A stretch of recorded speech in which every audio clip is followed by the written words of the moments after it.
नमस्कार, news are आप देख रहे हैं और मैं हूं आपके साथ काजल दुबे। बहुत स्वागत है आपका हमारे खास कार्यक्रम जन मुद्दा में। शिक्षा प्रणाली में सुधार लाने के लिए केंद्र से लेकर राज्य की सरकारें एड़ी चोटी को जोर लगा रही हैं। इसके बावजूद सरकारी स्कूलों की स्थिति दयनीय बनी हुई है। हालात ये है कि बुनियादी सुविधाएं जो मिलना चाहिए स्कूल से नदारद हैं। कई स्कूल हैं जहां टपकती छतों के नीचे और गंदगी के बीच नौनिहाल स्वच्छता का पाठ पढ़ रहे हैं। सवाल यह है कि जब बच्चों को पढ़ाई के लिए स्वच्छ वातावरण ही नहीं मिलेगा तो वे कैसे पढ़ाई कर सकते हैं। आज इसी जन मुद्दे पर बातचीत करेंगे। शुरू करते हैं आज का जन मुद्दा।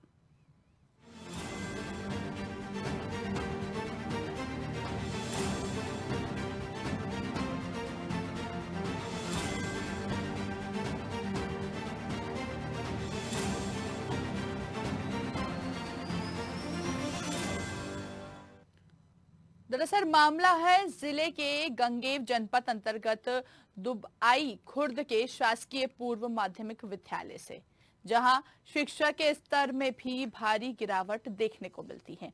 यहां के स्कूल की बिल्डिंग एकदम गिरने की कगार पर है और तेज बारिश होने लगती है तो बच्चे कमरे के एक कोने में दुबकर बैठ जाते हैं।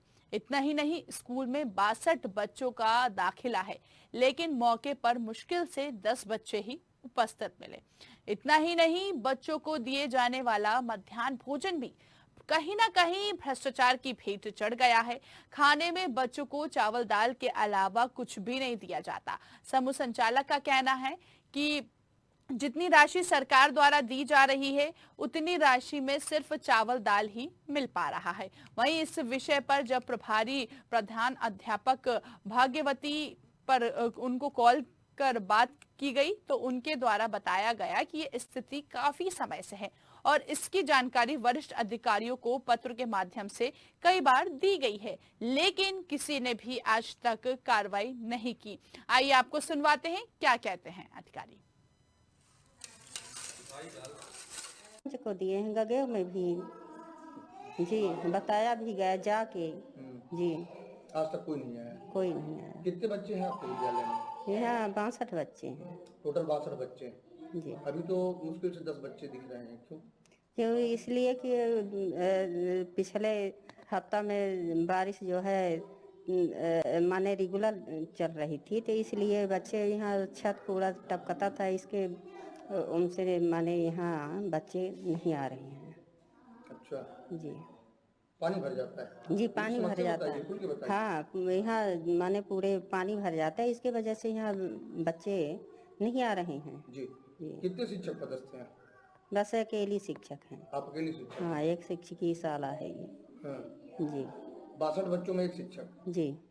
अच्छा, चलिए ठीक है। इसके अलावा यहाँ मध्याह्न भोजन का मेनू भी नहीं लगा हुआ है आपके विद्यालय में? मीनू कहाँ लगवाएं सर, बरसात में सब वो हो जाता है, पूरी दीवार जो है तो पानी से भीग जाती है। जी। है तो कहाँ चिपकवा दें सर? बच्चों को क्या मिलता है यहाँ? चावल दाल। मीनू के अनुसार भोजन नहीं बन रहा है। आप कहते हैं? हाँ जी। मीनू की आप ये मानती हैं कि नहीं बन रहा मीनू के हिसाब से? नहीं बन रहा मीनू के हिसाब से? जी हाँ। विद्यालय बननी चाहिए। जो चू रहा पानी बरस रहा है और तो बनना चाहिए, उसको सुधार होना चाहिए। यहाँ 62 बच्चे हैं, अभी देखा गया 8-10 बच्चे हैं। तो बारिश की वजह से लड़के सब छोटे छोटे हैं और होगा खेती किसानी भी चल रही है तो कुछ मदद भी करते होंगे घर में। आपको डर नहीं लगता इस तरह की बिल्डिंग? नहीं डर लगता है, हमने देखा है टीवी समाचार में बहुत बिल्डिंग गिर गई हैं। तो ये क्या है, और 2-4 बिरवा भी आसपास हम देखें गिर गए हैं, तो बनना तो चाहिए। बिल्कुल सही बात है। बुधवार के दिन दाल चावल सब्जी बनी थी सर। दाल चावल सब्जी जी। और कल क्या बना था? मंगलवार कल वाला था खीर बनी थी सर जी। सब्जी तो आज देखने को नहीं बता रहे हैं कि सिर्फ चावल दाल बना है। तो न बनाए होगी, लेकिन मैं प्रबंध किया हूँ सर। अच्छा, आप प्रबंध कर जी। यहाँ पे आपने लगवाया है क्या? क्या किस दिन क्या बनेगा कहीं पे? ये सर हमको मीनू प्राप्त हुआ था और मीनू के आधार पर सर मुझे पैसा नहीं प्राप्त होता है, इसलिए कि टमाटर 200 रुपये किलो है और राजमा 400 रुपये किलो है। हमको कितना देते हैं ये सब बताएं, यही बना के उपयोगिता देती हैं, जितना हमको देती है उसके मुताबिक मैं खर्चा करता हूँ और बच्चों को खिलाता हूँ। तो ये देखिए, इस तरह की तस्वीरें यहाँ पर नजर आती हैं। कहीं ना कहीं अधिकारियों की वजह से जो मासूम बच्चे हैं उनको इस तरह की परेशानी झेलनी पड़ती है कि यहाँ पर मध्याह्न भोजन, मिड डे मील योजना जो सरकार की सबसे बेस्ट योजना है, लेकिन उस योजना का लाभ यहाँ पर इन मासूमों बच्चों को नहीं मिल पा रहा है।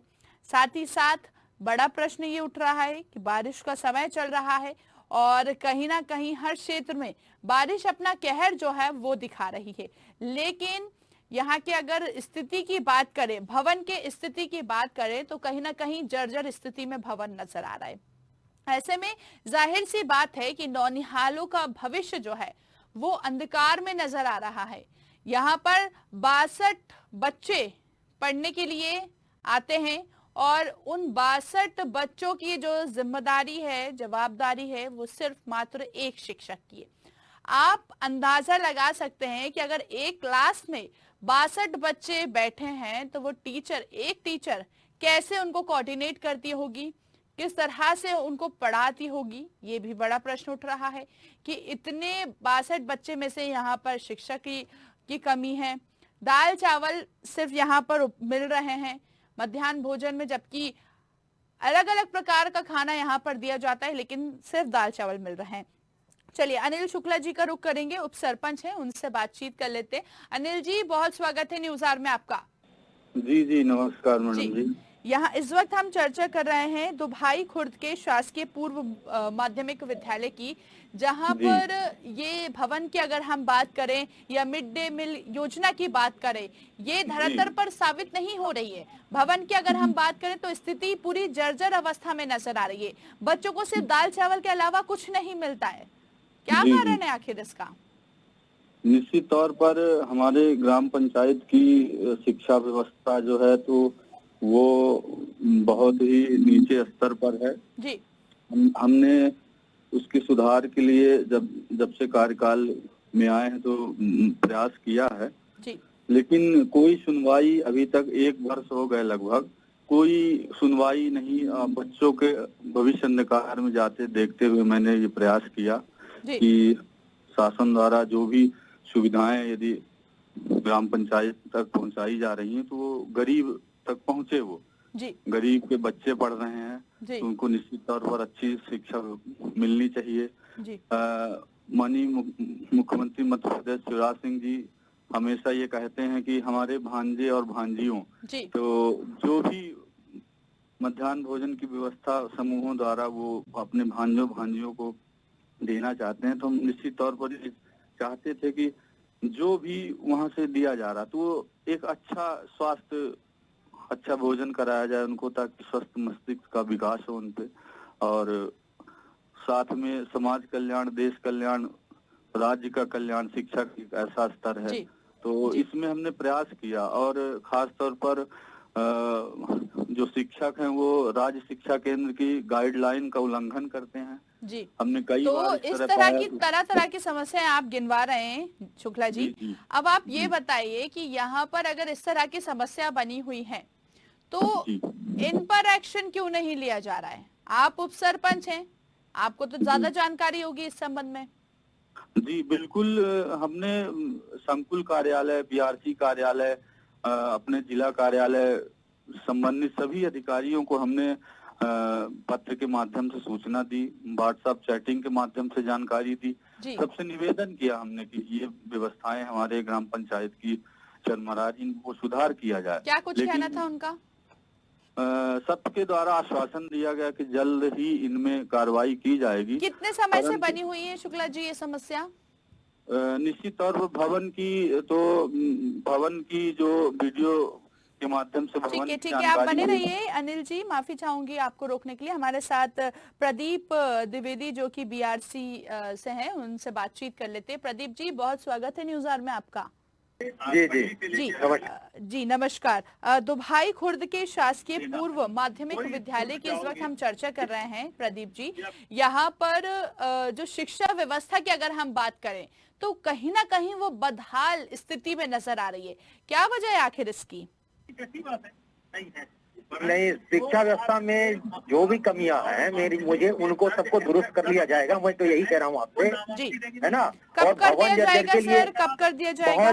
बहुत जल्द, क्योंकि मैं ये अभी तो ज्वाइन हुआ आश्वासन हूँ। काफी समय से मिल रहा है, ये आश्वासन जो है काफी समय से मिल रहा है, लेकिन उस पर साबित नहीं हो आप मेरी पाया। बात सुनेंगी क्या पहले? जी सुनाइए, आप ही सुना दीजिए पहले। पहले मेरी बात आप सुनिए। अभी मुझे आए हुए मुश्किल से 10 दिन हुए हैं। जी। मैं इसकी जानकारी लेकर जल्द से जल्द इसे जो भी समस्याएं हैं उनको समाधान कर लिया जाएगा। दूसरी चीज एक बात और मैं कहूँगा आपसे कि जो भवन की बात है उसके लिए मैं इंजीनियर को बोल चुका हूँ, उसका प्रस्ताव के लिए, और जैसे ही बजट का आवंटन हो जाएगा उसका भी काम कर लिया जाएगा। जी है ना। जी जी प्रदीप जी, अब बोलूं मैं? जी बताइए। अब आप जी, जैसे बताइए। कह रहे हैं कि आपने भवन के लिए बोल दिया है, आप बीआरसी हैं और यहाँ पर आपने भवन के लिए बोल दिया है, लेकिन उसके बाद भी यहाँ पर कोई किसी ने एक्शन नहीं लिया। और ये आज की समस्या नहीं है, हमारे साथ देखिए अनिल जी हैं। अनिल जी, किस तरह की समस्या वहाँ पर बनी हुई है, प्रदीप जी को बताएं सबसे पहले। भवन की हमने व्हाट्सएप के जरिए वीडियो के माध्यम से बीआरसी साहब को भी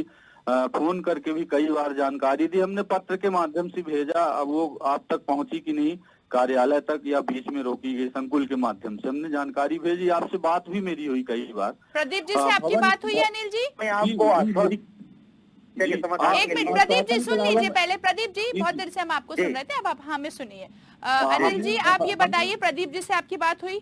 मेरी बात हुई उनसे। मैंने शिक्षक जो ये उल्लंघन कर रहे हैं राज्य शिक्षा केंद्र की गाइडलाइन का सरासर, उस विषय में भी हमने जानकारी दी, मध्याह्न के बारे में भी। और जर्जर भवन जो है वो तो ऐसे हालात हैं कि आप 5 मिनट के लिए अंदर जाइए तो ऐसा लग रहा है कि एकदम भवन गिरने वाला है। जी प्रदीप जी, अब आपको जानकारी है, आप सिर्फ आश्वासन देके अपना पल्ला झाड़ते हुए नजर आ रहे हैं। सर ये तो नहीं चलेगा ना, यहाँ पर मासूम बच्चों के साथ खिलवाड़ किया जा रहा है। गंदगी आप तस्वीरों में देख सकते हैं, वहाँ पर दाल चावल है और मक्खियां आजू बाजू भनक रही हैं। ऐसे बच्चों के स्वास्थ्य के साथ कितना बड़ा असर पड़ सकता है, आपको अंदाजा है सर इसका? जी बिल्कुल, मैं इसकी अभी जांच कर रहा हूँ। जी बिल्कुल, इसके जो भी उचित कदम होंगे व्यवस्था को सुधारने का पूरी तरीके से जल्द से जल्द कर लिया जाएगा। जी बिल्कुल सर, आश्वासन देने से कुछ नहीं होगा। ये आश्वासन पिछले कई सालों से दे रहे हैं आप खुद कह रहे हैं हमने इंजीनियर भेजा जर्जर भवन के लिए। क्या वहाँ पर इंजीनियर पहुँचे? नहीं पहुँचे ना अभी तक। आपकी बात का एक्शन नहीं लिया जा रहा है। यहाँ पर बच्चों के साथ खिलवाड़ किया जा रहा है। सरकार तो योजनाएं संचालित करती है, लेकिन उन योजनाओं का लाभ नहीं मिल पा रहा है। एक सेकंड, मैंने कहा ना बजट का प्रावधान वहाँ नहीं, बजट का प्रॉब्लम है तो सर कर लिया जाएगा। जी आवेदन दीजिए ना सर बजट के लिए, अगर आपको प्रॉब्लम है तो। आपके बजट की वजह से मासूम बच्चे वहाँ पर खतरे में हैं, नौनिहालों का भविष्य खतरे में नजर आ रहा है। बच्चे गंदगी के अंबार में वहाँ पर बैठे हुए, लेकिन अधिकारी सिर्फ कुर्सी पर बैठ के पल्ला झाड़ते हुए नजर आ रहे हैं। मैडम बस बजट की दिक्कत कुछ विद्यालयों में आती है। हमने देखा है कि सब जिले स्तर से, चाहे वो बीआरसी कार्यालय हो या जिला कार्यालय हो, संकुल कार्यालय, सब बाकायदे सेटिंग में अधिकारी बने हुए। एक विद्यालय के लिए पैसा जा रहा है, बजट जा रहा है मेंटेनेंस के लिए, वहीं अन्य पंचायत, मेरी ही पंचायत का मामला है, अन्य उसके लिए नहीं जा रहा है। तो ये सब सेटिंग में बैठे हुए हैं, बस अपना आश्वासन के अलावा कुछ आश्वासन से कुछ नहीं होगा प्रदीप जी। यहाँ गंदगी का अंबार लगा हुआ है, 62 बच्चे यहाँ पर पढ़ते हैं, लेकिन आपको शायद परवाह नहीं है उन बच्चों की। हमने आप 10 दिन बैठे हुए व्यक्ति के ऊपर बेबुनियाद आरोप लगा रहे हैं। सर 10 दिन की बात नहीं है, 10 दिन में तो स्थिति क्या से क्या हो जाए। 10 दिन में आपको पत्र दिया गया है, आप कार्यालय में बैठे हुए हैं, तो आपका कर्तव्य होता है कि यहाँ पर इस तरह की समस्या जो बनी हुई है, बच्चों के बीच जाके समस्या सुने। कोई अधिकारी वहाँ पर निरीक्षण के लिए नहीं पहुँचते, सिर्फ आश्वासन देकर पल्ला झाड़ते। सर सुन लीजिए अनिल जी, 1 मिनट। आप प्रदीप जी, जब इस तरह के मामले मीडिया के माध्यम से उठाए जाते तब आप आश्वासन देते हैं, उसके बाद तो अता पता ही नहीं रहता है। हमने हमेशा आश्वासन दिया। आप शुक्ला जी से पूछिए ना, क्या उनको मैंने कोई गलत जानकारी दी? क्या जानकारी तो सर जानकारी आपके पास ही है, बहुत अच्छी बात करने दीजिए। एक कर्मचारी आपके द्वारा भेजा जाता कि ये जांच करके आए, भवन जर्जर है वो देख के आए। हम मानते हैं बजट का अभाव है, ठीक है ना, पर ये नहीं कि आप उसकी जांच करवा रहे हैं ना भाई। आप तो सर प्रदीप जी, मैं यही तो चाह रही हूँ, अगर आप जैसे कह रहे हैं जांच करवा रहे हैं तो सर 10 दिन में सफिशिएंट है, 10 दिन जांच के लिए सफिशिएंट है, 10 दिन बस हो गया कि हमारे पास रिपोर्ट आ जाए। कब कितने दिन लगेंगे? 8 किलोमीटर है, 15 मिनट लगेगा जहाँ पदस्थ है आपका कार्यालय, वहाँ से विद्यालय की दूरी। आप कभी निरीक्षण करने पहुंचे, आपने वहाँ की स्थिति देखी प्रदीप जी? वहाँ पर क्या स्थिति बनी हुई है, कभी आपने जाके देखा? मैंने जन शिक्षक के माध्यम से रिपोर्ट मंगवा ली है, जो भी उचित होगा मैं उसका निर्णय लूंगा। कभी आप खुद आप अपनी बात बताएं। वहाँ अभी देखिए व्यस्तता के कारण नहीं पहुँच पाया हूँ, मैं जल्दी वहाँ पहुँच के इसकी निर्णय ले लूंगा, है ना। जानकारी हमने निवेदन करके बुलाया भी कई बार कि आप आके देख लीजिए। सर आप वहाँ पहुँच नहीं रहे, आप आश्वासन दे रहे हैं। सर ऐसे तो काम नहीं चलेगा ना, आप बच्चों का चेहरा देखिए। एक सेकंड अभी मैं यहाँ पे उस पे हूँ, अपनी इसमें ड्यूटी रहती है आज के दिन। आप मुझे थोड़ी देर बाद कॉल कर लीजिए, हमारा शो सिर्फ 1 बजे के बीच में रहता है, 1 बजे के बीच में हमारा शो रहता है, हम आपको बाद में कोऑर्डिनेट नहीं कर सकते। आप मेरी बात सुनिए, आश्वासन दीजिए मुझे कि कब तक यहाँ पर सही हो जाएगा। आश्वासन दे रहा हूँ कि जो भी समस्या है उनको दुरुस्त कर लिया जाएगा। ये बात नहीं सर, अप्रॉक्स टाइम बताइए कि हो ही जाएगा, यहाँ पर हो जाएगा 15 दिन में। अगर बजट देखिए, बजट का प्रस्ताव होगा, बजट आ जाएगा तो हो जाएगा, है ना। आप नहीं, और जो भी शिक्षा संबंधी समस्या होगी वो तत्काल दुरुस्त कर ली जाएगी। चलिए ठीक है, 15 दिन का टाइम दिया है प्रदीप जी। नहीं, और सुन लीजिए, अब आप मेरी बात सुन लीजिए। 15 दिन का टाइम दिया है आपने। अब देखने वाली बात ये होगी कि आप यहाँ पर कितने साबित हो पाते हैं, सच्चे साबित हो पाते हैं। चलिए बहुत बहुत शुक्रिया अनिल जी, आपका भी बहुत बहुत शुक्रिया हमसे बातचीत करने के लिए। अब देखिए कि कब तक यहाँ पर जो बच्चे यहाँ पर जिस तरह की स्थिति यहाँ पर बनी हुई है कि ये स्थिति ऐसी ही रहेगी या इसमें कहीं ना कहीं परिवर्तन देखने को मिलेगा। लगातार हमारे साथ हमारे सहयोगी राकेश शुक्ल जो है रीवा से लाइव बने हुए हैं। राकेश, अभी हमने प्रदीप जी से बात करी और कहीं ना कहीं उन्होंने 15 दिन का आश्वासन दिया, लेकिन बड़ा प्रश्न ये उठता है राकेश कि जब इस तरह के मामले मीडिया के माध्यम से उठाए जाते हैं तभी इन मामले को संज्ञान में लिया जाता है। ऑन एयर यहाँ पर बोला जाता है आश्वासन देंगे, लेकिन फिर इसके बाद क्या हो रहा है, स्थिति क्या है, उनको किसी बात की परवाह नहीं है। जी बिल्कुल सही बात है। अगर वहाँ विद्यालय की भवन की स्थिति देखी जाए, जिस हिसाब से भवन वहाँ पे जर्जर है, तो ये अभी हाल ही का भवन नहीं है, वो ये लंबे समय से खंडहर के रूप में तब्दील हो चुका है विद्यालय का भवन। यहाँ तक कि इसी ग्राम पंचायत में एक शासकीय विद्यालय जो है पूरी तरीके से खंडहर में तब्दील हो चुका है और वो विद्यालय एक प्राइवेट भवन में लगाया जा रहा है। जी, ये अधिकारी अपनी कुर्सियों पर बैठ के क्या कर रहे हैं जब उनको अपना कर्तव्य नहीं निभा पा रहे हैं कि यहाँ पर इस तरह की समस्या है। अब आप कह रहे हैं कि पिछले कई समय से इस तरह की समस्या बनी हुई है, लेकिन आज तक कोई वहां पर निरीक्षण करने नहीं पहुंचा। आज तक वहां की स्थिति क्या है, एक्चुअल स्थिति क्या है, वो देखने नहीं पहुंचा। कैसे बच्चों का भविष्य यहाँ पर सुधरता हुआ नजर आएगा? एक तरफ सरकार अच्छी बातें करती है, बड़ी बड़ी घोषणाएं करती है, दूसरी तरफ इस तरह की स्थिति यहाँ पर नजर आ रही है। जी बिल्कुल, मैं कहीं ना कहीं अगर देखा जाए तो जो मुख्यमंत्री शिवराज सिंह चौहान की शिक्षा को लेकर योजनाएं चलाई जा रही हैं, उन योजनाओं को पंखा लगाने में यहाँ के अधिकारी कोई कसर नहीं छोड़ते। अजय सिंह जो कि भाजपा जिला अध्यक्ष, उनसे बात कर लेते हैं। अजय जी, बहुत स्वागत है न्यूज आवर में आपका। अजय जी देखिए, तो इनसे संपर्क टूट गया, वापस संपर्क करने की कोशिश करेंगे। लगातार हमारे सहयोगी हमारे साथ लाइव बने हुए हैं। राकेश, यहाँ पर जिस तरह से आप बता रहे थे, सरकार की तरफ से कई सारी योजनाएं जो है वो संचालित की जाती हैं, लेकिन उन योजनाओं का लाभ यहाँ तक नहीं पहुंच पा रहा है। किसका संरक्षण मिल रहा है, किसकी मिलीभगत सामने आ रही है? कहीं ना कहीं जिम्मेदार अपनी कुर्सी पर बैठे हुए आश्वासन देकर पल्ला झाड़ते हुए नजर आते हैं इसके बाद। जी बिल्कुल, मैं वहाँ की जो हेडमास्टर बैठी हुई थी उनसे भी बात की, तो उनने भी कहा कि मैं जब से यहाँ पदस्थ हुई हूँ, लगभग आज 8 से 10 वर्ष से वहाँ पे पदस्थ है, और वो लगातार वरिष्ठ अधिकारियों को लिखित और मौखिक हर तरीके से उन्हें सूचित किया, लेकिन अभी आज तक उस विद्यालय का दौरा करने कोई भी वरिष्ठ अधिकारी वहाँ पे नहीं पहुंचे। बिल्कुल राकेश, हमने यहाँ पर यह भी देखा कि दाल चावल रखे हुए थे, आसपास मक्खियां भिनक रही थी, गंदगी का अंबार लगा हुआ था। क्या ये तस्वीरें नजर नहीं आती सामने? बिल्कुल मैम, ये तो वहाँ के जो जनप्रतिनिधि हैं, सरपंच है, उप सरपंच है, उन्होंने कई बार इस मुद्दे को उठाया कि यहाँ पे बच्चों को जो है मध्याह्न भोजन में चावल दाल के अलावा कुछ नहीं दिया जा रहा, और हमने जैसे खबरों में भी हमने दिखाया था कि वहाँ के जो मध्याह्न भोजन का जो ठेकेदार है उनसे हमने बात की थी, तो उनने भी ये कहा था कि हमें इतना बजट ही नहीं दिया जाता कि हम बच्चों को खीर पूरी या अन्य कोई सामग्री उपलब्ध करा सके। और जहां जो अधिकारी कार्यकर्ता की बात करें, वो फोन सुनते हैं, समस्या सुनते हैं और फोन कट करना उचित समझते हैं। अब ऐसी अगर स्थिति रहेगी तो आखिर फिर जो मासूम बच्चे हैं या उनके अभिभावक हैं वो किनके पास जाएंगे? मजबूरी में उनको स्कूल में इस तरह भेजना पड़ रहा है। जब आर्थिक स्थिति नहीं सही होती है तो भेजना ही पड़ता है, और वहां पर इस तरह की स्थिति नजर आती है। क्या अधिकारियों को ये चीजें नजर नहीं आती हैं? बिल्कुल मैम, वहाँ पे मुश्किल से अब 50 से 60 बच्चे ही बचे हुए हैं, जबकि विद्यालय में काफी बच्चे थे, लेकिन इन्हीं सब सुविधाओं को देखते हुए वहाँ के अभिभावकों ने फिर बच्चों का नाम कटवा के दूसरी जगह दाखिला करवाया है। बिल्कुल राकेश, यहाँ पर 62 बच्चे पढ़ रहे हैं और 62 में से पूरे बच्चे पहुंचते भी नहीं है। सिर्फ कारण यही है, घर में बैठ के कौन सी पढ़ाई होगी, घर में बैठ के बच्चों का भविष्य जो है वो कैसे सुधरेगा। एक तरफ सरकार अच्छी शिक्षा का दावा करती है, दूसरी तरफ यहाँ पर बच्चे अगर घर में बैठे रहेंगे, स्कूल नहीं पहुंचेंगे सिर्फ यही कारणों की वजह से, तो फिर उनका भविष्य आप बताएं कि कैसे सुधरता हुआ नजर आएगा अगर इसी तरह की स्थिति रही तो? बिल्कुल मैम, अगर ऐसे शिक्षक और ऐसे विद्यालय रहेंगे तो बच्चों का भविष्य सुधरने की बजाय ऐसा लग रहा गर्त में जा रहा बच्चों का भविष्य, क्योंकि वहाँ की जो भवन की स्थिति जो है, वहाँ के जब अभिभावक भवन की स्थिति देखते हैं तो अपने बच्चों को स्कूल भेजना लाजमी नहीं समझते।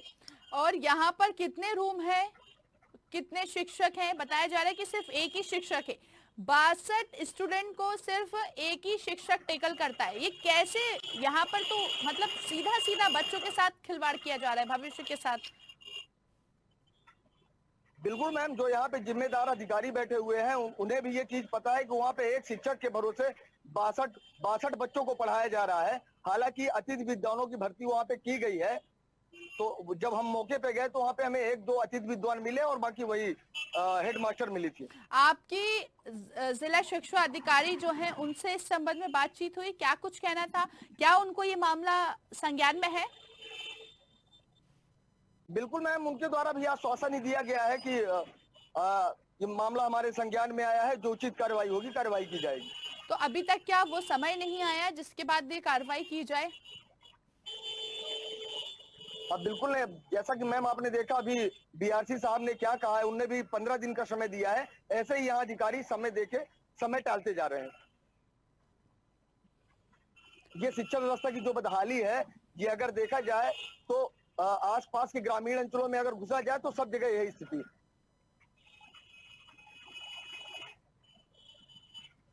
बिल्कुल राकेश, यहाँ पर इस तरह की अगर स्थिति नजर आएगी तो जाहिर सी बात है, और बड़ा प्रश्न ये भी उठता है, जो अजय सिंह है भाजपा जिला अध्यक्ष, राकेश आपने देखा होगा कि अभी मैंने आपको रोका था, उनसे बात करने की कोशिश की थी, वो जुड़ गए थे, उन्होंने समस्या सुनी और तुरंत फोन कट करना उचित समझा। ऐसी शीला त्यागी जी जो कि पूर्व विधायक हैं, कहने को इनको पूर्व विधायक का पद दिया गया है, लेकिन इनके पास समस्या इनको सुनाई गई और इन्होंने भी समस्या सुनी और फोन कट करना उचित समझा।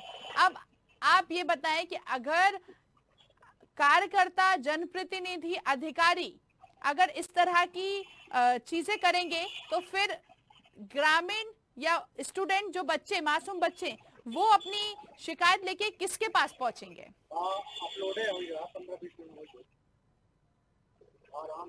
जी चलिए ठीक है राकेश, हमारी टीम ने वापस इनसे संपर्क करने की कोशिश की थी, पूर्व विधायक जी जो कि शीला त्यागी हैं, इनसे बातचीत कर लेते हैं, इन्होंने फोन रिसीव किया है। जी पूर्व विधायक जी, शीला जी, बहुत स्वागत है न्यूज आवर में आपका। देखिए, ये इस तरह की स्थिति नजर आती है कि जब समस्या सुनी जाती है और कहीं ना कहीं मामले से अवगत कराया जाता है, तो जो अपनी कुर्सी पर बैठे हुए शायद वो वहीं बैठे रहने चाहते हैं, लेकिन उठकर कभी उन्होंने समस्या जानने की कोशिश नहीं की है। राकेश, देखिए अभी आपने खुद सुना, शीला जी से हमारी टीम ने कांटेक्ट करने की कोशिश करी और उन्होंने समस्या सुनी और देखिए फोन कट करना उन्होंने बिल्कुल मैम जिम्मेदार पद पे बैठे हुए हैं, अगर ये ऐसा करेंगे तो कहां से शिक्षा की व्यवस्था सुधरेगी? तो फिर तो इनको इनकी कुर्सियों से हटा देना चाहिए, अगर इस तरह ये अपना कर्तव्य नहीं निभा पा रहे हैं तो। बिल्कुल गैर जिम्मेदाराना कार्य कर रहे हैं। अगर ये इनने अपनी जिम्मेदारी निभाई होती तो जो दुर्दशा आज देखने के लिए मिली है शासकीय विद्यालय की, शायद वो नहीं मिलती। क्योंकि यहाँ यूं कह सकते हैं राकेश की जो शिक्षा व्यवस्था की बदहाल तस्वीरें हम जिस तरह देख पा रहे हैं, कहीं ना कहीं इनकी लापरवाही जो है सामने आ रही है कि इस और ध्यान नहीं दिया जा रहा है। मामला संज्ञान में होने के बाद भी बात नहीं करना उचित नहीं समझ पा रहे हैं। चलिए राकेश, बहुत बहुत शुक्रिया हमसे बातचीत करने के लिए, ये मुद्दा हम तक पहुंचाने के लिए। तो देखिए जर्जर भवन की तस्वीरें इस वक्त हमने बताई आपको, जहां पर जो मासूम बच्चे हैं वो कहीं ना कहीं बदहाली की कहानी जीने को मजबूर है। लेकिन बड़ा प्रश्न ये उठता है कि जो जिम्मेदार हैं, जिनको मामले की जानकारी है, मामला संज्ञान में है, उसके बाद भी यहाँ पर किसी प्रकार की कार्रवाई नहीं करना, किसी आश्वासन देकर सिर्फ अपना पल्ला झाड़ते हुए नजर आना, अगर इस तरह का आश्वासन मिलता रहेगा तो कभी भी स्थिति में सुधार नहीं आ पाएगा। अब सिर्फ इंतजार है कि यहाँ पर कार्य किया जाए, लेकिन कहीं ना कहीं अधिकारी ये कार्य करवाने के लिए जो योजनाओं का लाभ यहाँ पर मासूम बच्चों को मिलना चाहिए उससे कहीं ना कहीं वंचित नजर आ रहे हैं। देखने वाली बात ये होगी कि इस स्कूल भवन की जो जर्जर हालत है इसमें कहीं ना कहीं सुधार हो पाता है या स्थिति ज्यों की त्यों ही बनी रहेगी। इस पेशकश में इतना ही, दीजिए मुझे इजाजत और देखते रहिए न्यूज़ आर। नमस्कार।